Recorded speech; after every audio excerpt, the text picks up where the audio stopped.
What if the man who lit the spark of the rebellion was trained by Darth Vader himself to destroy it? Aboard the unfinished Death Star, deep within the Emperor's throne chamber, chaos erupts, lightning flashes, stormtroopers fall, and a lone figure, shrouded in black, torn between two destinies, stands before Darth Sidious and Darth Vader, defying both Master and Master's Master. He was known only by his codename, Starkiller, but his real name, long buried under years of pain and manipulation, was Galen Marek. Once, he was the most powerful apprentice the Empire ever produced, a secret so dangerous even the Emperor wasn't meant to know he existed. And yet, in the end, it was his sacrifice that would ignite the very rebellion meant to be crushed. But how does a child born to Jedi Knights become the hidden weapon of the Sith? What twisted chain of betrayals transforms a loyal assassin into the savior of the galaxy? And why did his death echo through history as the spark that burned the Empire's shadow from the stars? Stay until the end, because the secret legacy of Galen Marek reveals that the rebellion didn't begin with a senate or a symbol. It began with a slave who defied his master.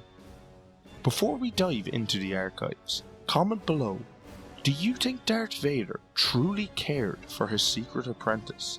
Or was Starkiller always just another pawn in the Sith's endless game of betrayal? Our story begins not on Coruscant or Mustafar, but on the Wookiee homeworld of Kashyyyk. Amid the echoes of the Great Jedi Purge, here, a young boy named Galen Marek was born to two Jedi Knights, Kento and Mali Marek, who had fled the Jedi Order during the Clone Wars, seeking refuge far from the chaos consuming the galaxy. His parents, both strong in the Force, had broken one of the Jedi's oldest codes by falling in love and having a child. And though they believed they had found peace on this lush world of towering Rosher trees, fate had other plans. When Order 66 fell upon the galaxy, the Empire hunted every surviving Jedi. Kento and Mali hid as fugitives, moving from one world to another until finally settling on Kashyyyk, hoping its vast forests might conceal them. But when Mali was killed defending Wookiees from Trandoshan slavers, Kento was left to raise their son alone. Years later, that fragile peace was shattered by the arrival of a dark figure, Darth Vader himself. The Empire's assault on Kashyyyk was meant to crush any remaining Jedi resistance, but when Darth Vader confronted Kento Marek in battle, something extraordinary happened. The Jedi's young son, terrified yet instinctively powerful, reached out with the Force and stopped a lightsaber mid-strike. Vader sensed it instantly. The Force is strong with this boy. Moments later, Kento Marek lay dead, and the Dark Lord took the child as his own. From that day forward, Galen's name was buried, his past erased. He would be known only as Starkiller, the secret apprentice of Darth Vader. But why keep him hidden? Because the ancient Sith doctrine known as the Rule of Two. Always two there are, no more, no less, a master and an apprentice. Starkiller's very existence broke that rule. To the galaxy, he was a phantom. To Vader, he was the key to overthrowing the Emperor. And to himself, he was nothing. A weapon forged in pain, fear, and hatred. From the moment he could walk, the boy was subjected to Vader's brutal training aboard the incomplete Executor, the Star Destroyer that would one day serve as Vader's flagship. Imagine being raised in darkness, Your only companion, a droid programmed to try and kill you every day. That droid, named Proxy, was built to mimic Jedi combatants, testing Starkiller's skill and forcing him to evolve through constant life or death battles. Vader's lessons were cruel. He starved the boy, dropped him on hostile worlds, unleashed assassins and Nogri commandos to hunt him for sport. Through it all, Vader whispered the same words. "You were weak when I found you. Now your hatred has become your strength." Hatred. It was the only thing that ever earned him praise. And so, Starkiller learned to channel every emotion, fear, pain, even loneliness, into the dark side. He became an unstoppable assassin, sent to eliminate Imperial officers, traitors, and even Jedi survivors. But deep within, small cracks began to form, hints of something human that even Vader's darkness couldn't extinguish. Was he merely a weapon, or was he something more? That question would soon be tested, because Vader was about to send his secret apprentice on a mission that would change the fate of the galaxy forever. Vader's secret apprentice had become unstoppable, a blade in the dark. But to truly prove his mastery, he would have to do what few Sith apprentices had ever accomplished: hunt down and destroy surviving Jedi Masters. His first target was Ram Kota, the grizzled Jedi general who had survived Order 66 by refusing to fight with clone troopers. Vader's command was simple: kill him, leave no witnesses. Starkiller obeyed. Aboard his personal ship, the Rogue Shadow, with his droid Proxy and his new Imperial pilot, Juno Eclipse, he descended upon the TIE Fighter construction yards above Nar Shaddaa. When Kota saw the young, dark-robed figure approaching, he sneered. A boy? Months of attacking Imperial targets, and Vader sends a boy to fight me? What followed was no mere duel. It was Starkiller's first true test against a Jedi Master. The two warriors clashed through the command center as the station crumbled around them. Kota fought with the hardened precision of a war veteran. Starkiller countered with raw, brutal strength. When their blades locked, Kota's vision flickered. He saw something in the Force, a glimpse of Starkiller's future, and murmured, "You'll be part of something far greater than you realize." But before he could say more, Starkiller struck, driving Kota's own lightsaber into his eyes and blinding him. As the general fell into the chaos below, the boy, who had no name, stood victorious, yet haunted. Even Vader's praise rang hollow.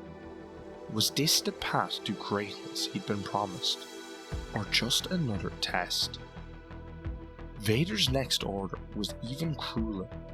Find and kill Kasdan Paratus, a Jedi who had gone mad on the junk world of Raxus Prime. Paratus had built a twisted replica of the Jedi Temple out of metal scraps and filled it with droid masters made in the image of the old Jedi Council. When Starkiller arrived, Paratus attacked, wielding a mechanical exoskeleton and his lightsaber pike. Starkiller battled through waves of droid Jedi, destroying imitations of Mace Windu, Kit Fisto, and even Obi-Wan Kenobi, before cornering Paratus in the council chamber. As they fought among the metal corpses of Paratus' creations, the mad Jedi screamed, "You destroyed them! My masters! My friends!" The fight ended when Starkiller hurled a massive hunk of machinery onto Paratus, crushing him. The Jedi's last words echoed with regret. "I failed them. All of them." For the first time, Starkiller felt something unexpected. Pity. But there was no time for reflection. Vader's next command would pit him against one of the greatest Jedi of the Clone Wars, Shaak Ti. On the vibrant world of Felucia, Ti had trained the native Felucians to use the Force in harmony with nature. When Starkiller found her meditating atop a colossal sarlacc, she did not attack. She pitied him. "Vader's slave," she said. "You could be so much more." Their duel raged across the sarlacc's maw, every strike shaking the ground as the creature roared behind them. Lightning, dust and fury filled the air, until Shaak Ti fell, consumed by the beast below. Her final words cut deeper than any blade. "The Sith always betray one another. You will see." And with that, she vanished, leaving Starkiller standing alone on a dying world, unsure of everything he'd been taught. But if betrayal was the way of the Sith, how long before it was his turn? When Starkiller returned to his master, he believed his trials complete. Together, he and Vader would finally overthrow the Emperor. At last, the purpose of his suffering would be fulfilled. But in the Emperor's throne chamber aboard the Executor, the truth came crashing down. Sidious's voice thundered through the air. "You would betray your Emperor." Vader hesitated, then drove his crimson blade straight through his apprentice's chest. "You were weak," Vader said coldly, letting his body fall into the void. But Starkiller did not die. Vader's droids recovered his broken form and rebuilt him aboard a secret facility, the Empirical. When he awoke, pain seared through his body. He was no longer human, but something reforged, half flesh, half machine. Vader told him that the Emperor demanded his death, but that together they would still complete their plan. His new mission: raise a rebellion strong enough to distract Sidious while Vader struck. "Your destiny is now your own," Vader said. "Sever all ties to your past." But that was a lie, because the first thing Starkiller did was save Juno Eclipse, the one connection to his humanity. Together, they fled the burning wreck of the Empirical, escaping into the stars. And for the first time, the weapon of the Sith turned his blade against the Empire. He sought out Ram Kota, the blind Jedi he had once defeated. Kota, now a broken drunk, hiding in the skies above Bespin, wanted nothing to do with him, until the Empire's forces stormed in. "Nobody fights the Empire and wins, boy," Kota growled. "You'd better hope you're wrong about that," Starkiller replied. Side by side, they fought their way out, and for the first time, Starkiller began to understand what fighting for something truly meant. But could a man bred for darkness ever truly serve the light? That question would follow him to his homeworld, and to the truth he had buried for decades. Following Kota's visions, Starkiller travelled to Kashyyyk, where his life had begun. There, he met a young Princess Leia Organa, who charged him with destroying an Imperial skyhook that enslaved her Wookiee allies. But before completing the mission, Starkiller discovered something that shattered his soul. In the ruins of a burned hut, he found the remnants of his father's final stand, and the truth of his own abduction. Through a haunting vision, he witnessed Vader's murder of Galen Marek, and the moment his younger self was taken, the memory broke him. For the first time, he saw life not as destiny, but as theft. And yet, in that pain, something new was born. When he destroyed the Imperial skyhook, it wasn't for Vader. It was for the father he never knew, the Jedi who died defending his family. He was no longer the Emperor's shadow. He was Galen Marek, son of a Jedi, and soon the man who would unite the galaxy's greatest heroes. But could a man forged by Vader truly become the spark that would light the rebellion? The answer, and his ultimate fate, awaited him aboard the Emperor's new weapon, the Death Star itself. By now, Starkiller's transformation was complete. No longer Darth Vader's weapon, but a man driven by his own will. To the galaxy, he was still a shadow. But to those who would soon lead the rebellion, he was the spark in the void. Following his mission on Kashyyyk, Starkiller and Ram Kota began quietly gathering allies, men and women who had lost everything to the Emperor's cruelty. Among them were names that would one day become legends: Bail Organa, Mon Mothma, and Garm Bel Iblis. Yet none of them knew the truth, that this new freedom fighter was still secretly serving Darth Vader's design. Under the illusion of the rebellion, the apprentice built what his master had ordered, a false resistance meant to lure out the Empire's enemies. And yet, as the movement grew, something changed. He began to believe. The rebellion he built was no longer a trap. It was a cause. He was no longer obeying Vader's will. He was defying it. But in the shadows, the Emperor was watching. When the leaders of the fledgling alliance gathered aboard the Corellian ship Salvation, Vader struck. His forces stormed a meeting and captured the senators. Vader confronted his apprentice, revealing the cruelest truth of all. Did you really think I would let you destroy the Emperor? You were only meant to draw his enemies into the light. The words hit harder than any lightsaber. For the second time, Vader had betrayed him, and this time, there was no illusion of mercy. Left for dead among the wreckage, Galen Marek rose once more, not as Sith, not as a Jedi, but as something new. He had been forged in betrayal. Now, he would redeem himself through sacrifice. But could one man, even one trained by Darth Vader, stand alone against the Emperor himself? This trail led to the unthinkable, the Death Star, the Empire's unfinished superweapon. Somewhere within its steel heart, the captured senators awaited execution. Marek infiltrated the battle station, cutting through legions of stormtroopers, inquisitors, and imperial guards. Every step brought him closer to the man who had destroyed his life, and the Emperor who ruled his galaxy. When he reached the throne chamber, he found Vader waiting. Did you really think you could save them? The Dark Lord intoned. I'm done running from you, Marek replied, igniting his blade.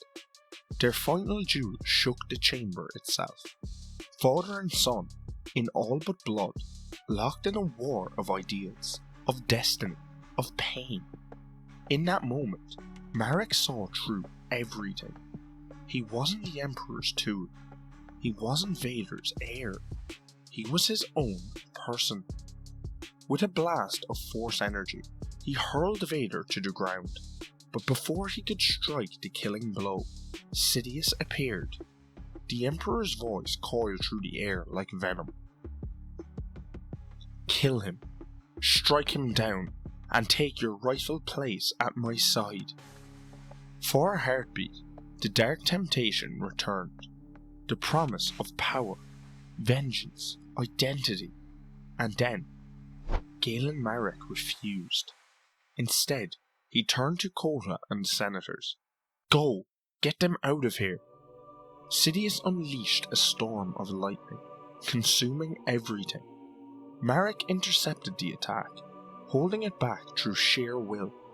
Every spark of agony tore at him, and yet he stood firm. You were destined to destroy me, Sidious hissed. No, Marek said through the storm. I chose to be free.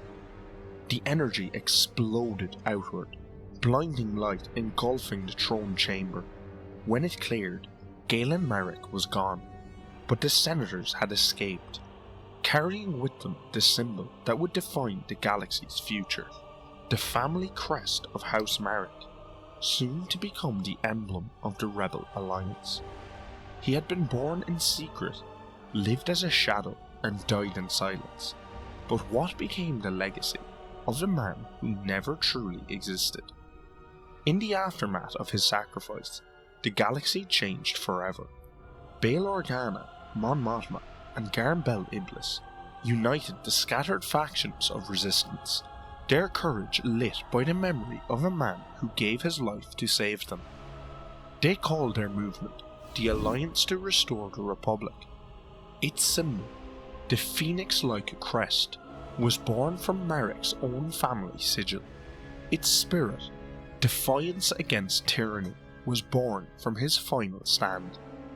Darth Vader never spoke of his apprentice again. When Sidious mocked him for losing yet another failure, Vader remained silent.